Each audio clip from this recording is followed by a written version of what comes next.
Hey everyone, this is Michael Clark, past president of the Conference of Consulting Actuaries and managing director at Agilis based in Denver, Colorado. Welcome to our Leadership Development podcast series. Today, my guest is Charles Cowling. Charles, welcome. Thank you.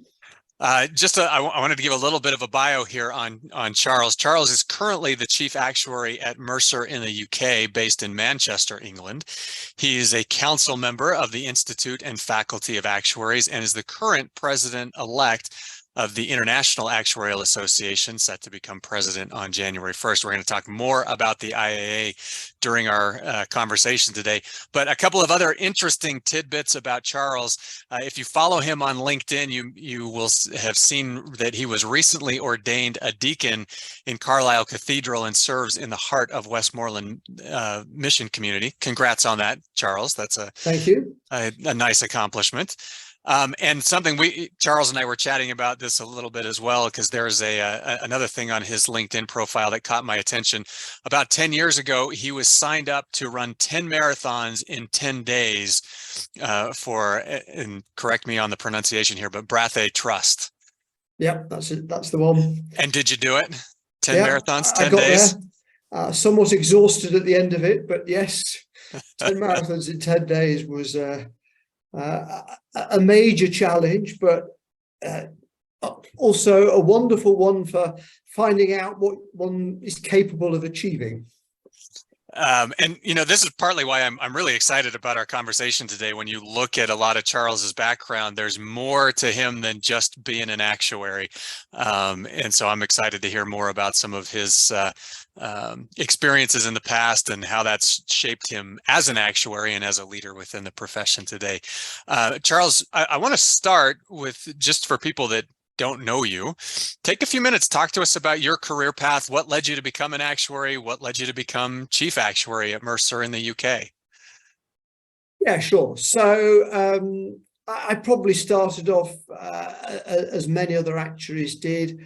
At school, mathematics was my main subject that I was able to achieve good grades at. Probably the only subject I was able to achieve good grades at, and I focused on that. I studied it at university, and in fact, whilst I was at the school, I was looking at careers that could use my mathematics, because I recognised I should play to what strengths I had, and I discovered in our careers library the career an actuary, and it sounded great, and so I joined Mercer, in fact, in 1984 after coming out of university. So quite a while ago now. It was then known as Duncan Fraser in the UK.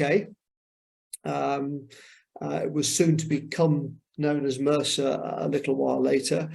And I joined in their Liverpool office, which was historically the centre of the partnership. And as such, they had some really great actuaries there, and some really great big clients. And I got stuck into some big projects, got given some really exciting work.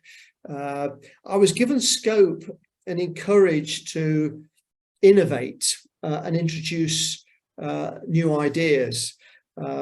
I also got heavily involved volunteering at the Institute and Faculty of Actuaries. I got involved in writing papers and drafting standards. I was always looking for new challenges, so I spent actually 3 years out of traditional actuarial work in HR consulting, advising on executive pay, which was very interesting.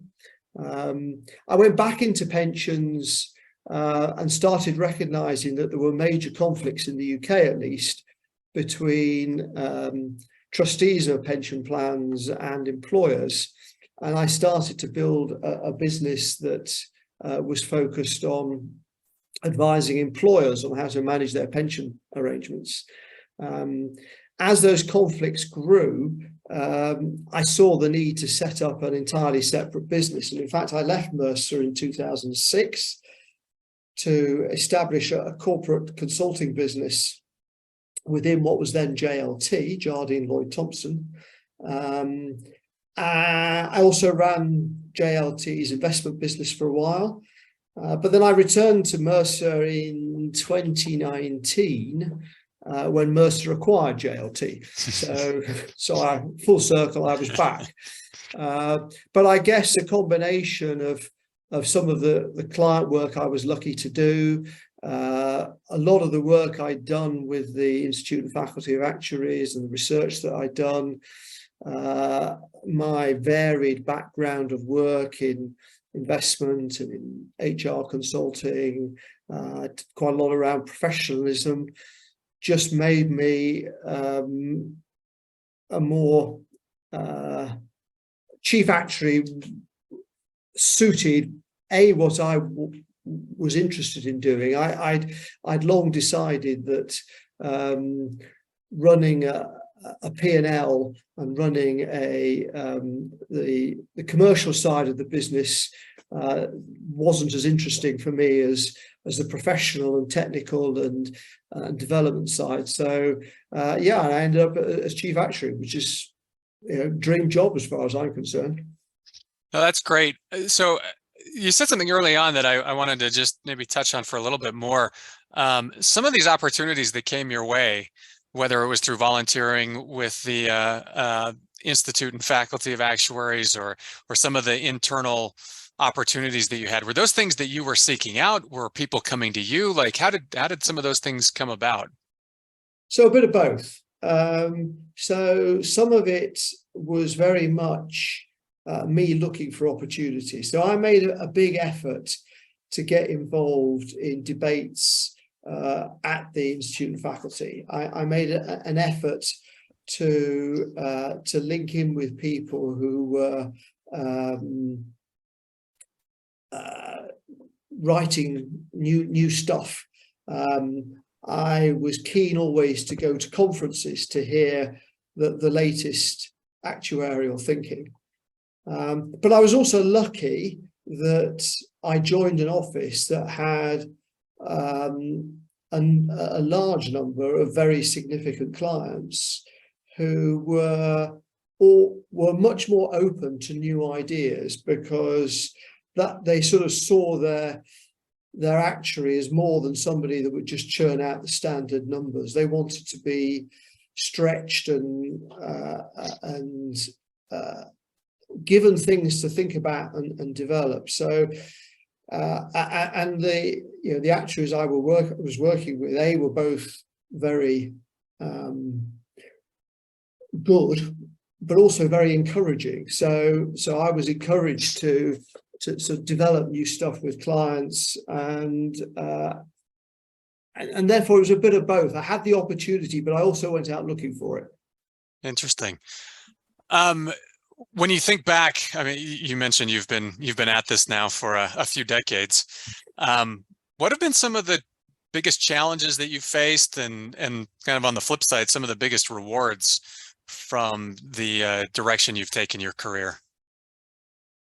So I guess probably the biggest challenges were 20 odd years ago. I was probably even more than that, 25 years ago, I was an early champion of the use of financial economics in actuarial work.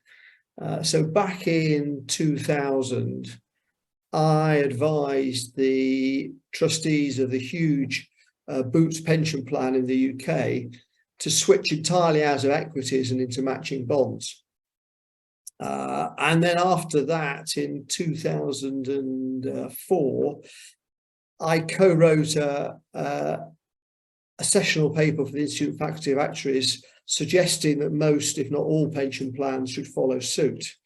And all of that kicked off quite a battle within the industry, which was quite challenging at times, and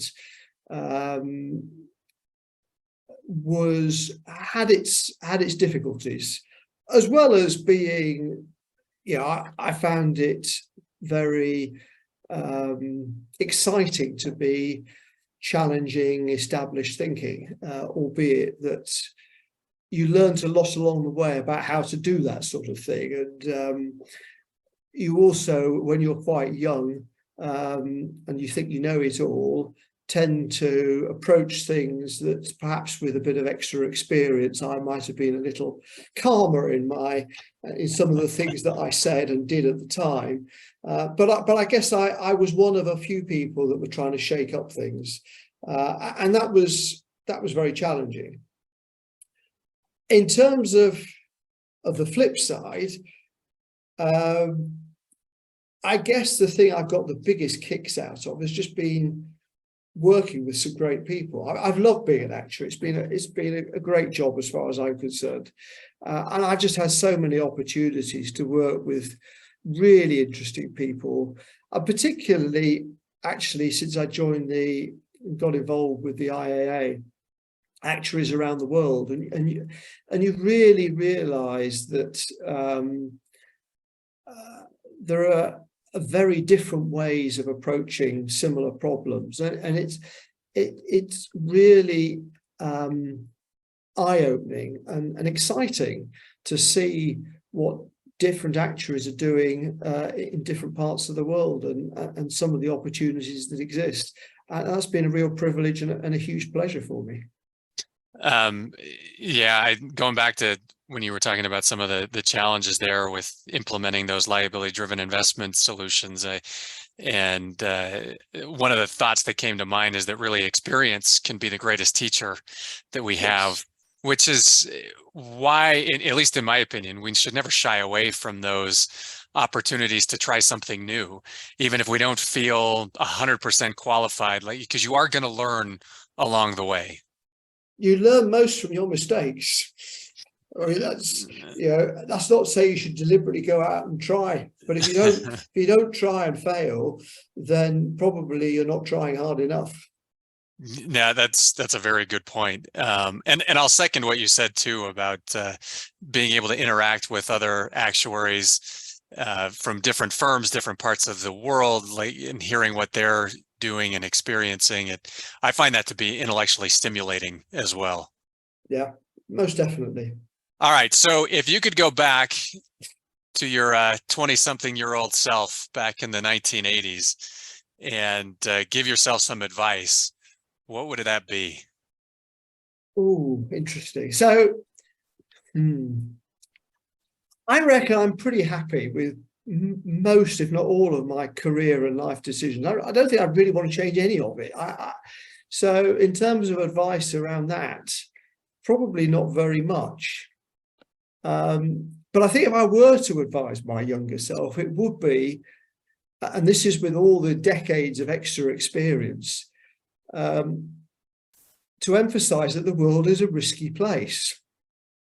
Black swan events, whether they're financial crises, wars, pandemics, occur much more frequently than markets anticipate. And younger people, and myself included, sort of presume that your current view of the world is stable. Well, actually, no, the world is a very unstable place, and it always has been. And as actuaries, it's our responsibility, and our risk management focus should be on the things that might happen, not simply what we expect to happen.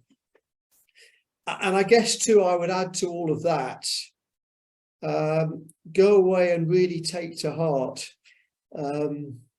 Reddington's seminal paper on immunization theory that he wrote decades ago about how to reduce the risk of financial institutions. Because had I really taken those lessons on board right at the outset, they would have served me extremely well later on in life. Interesting. That's very sage advice, I think, and something we all probably can take a dose of, right, as far as realizing that the world's constantly going to be changing. Yeah, and maybe the pace of change is even getting faster. Yeah, which is absolutely. A scary thought too. You don't have to look back too far to see how quickly things have been changing. Yeah. Yeah. And we had this even in the UK last September, October, when, as a result of a budget that's financial markets weren't anticipating, you know, it caused chaos in our long bond yields, which then had a knock-on chaos in all of our immunization strategies, because yes, a lot of hard work was done in a few weeks back then. Yes, it was. Yes, it was.